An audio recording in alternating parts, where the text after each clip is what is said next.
why we celebrate Hanukkah on the 25th of Kislev? As children, we're told that the Jews reconquered the temple, and therefore we celebrate. And in our minds, it becomes that was the end of the story, just like on Purim, where we won the war and now we celebrate. But in reality, the story is much more complex. The war between the Maccabim and the Greeks went on for about 3 decades. The temple was recaptured 3 years into that 3-decade war. And in fact, the rededication of the temple set off another 25 years of conflict. So why do we celebrate the 25th of Kislev as the date? What's the significance of the 25th of Kislev? So we know that in Judaism, all times of year have their own significance. Tisha B'Av is a time of Puranut, a time when bad things happen to the Jews. Nisan is a time of redemption. So what is the character of the 25th of Kislev? Let's look back in history to see what other things happened on the 25th of Kislev. If we look in Sefer Chagai, we see that Hashem appears to Chagai on the 24th of Kislev. Now, Chagai lived in the period known as Shivat Zion, the period when the Jews were returning from Babylonia after the 70-year exile. The Jews were slowly returning, but they had not yet built the Beit HaMikdash. On the 24th of Kislev, Hashem appears to Chagai and says, now is the time. That right now there are no stones laid. You must lay the foundation stones for the Beit HaMikdash. And on the 25th of Kislev, according to Rav Yoel Ben Nun, the next day he goes out and they begin the building of the second Beit HaMikdash.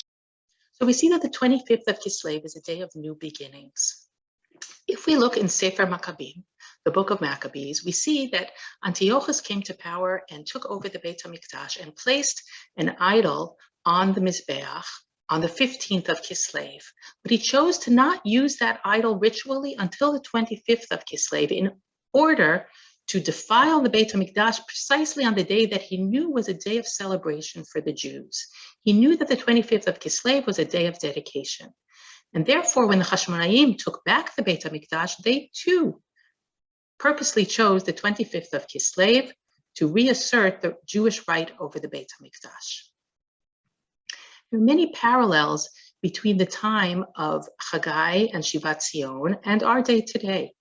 Just as they struggled in a country where the minority of Jews had returned and where the conditions were not ideal, so too the state of Israel has had its challenges.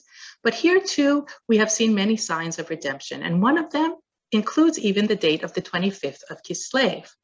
On Sunday, December 9th, 1917, General Allenby led the British forces to liberate Jerusalem from the Muslim rule.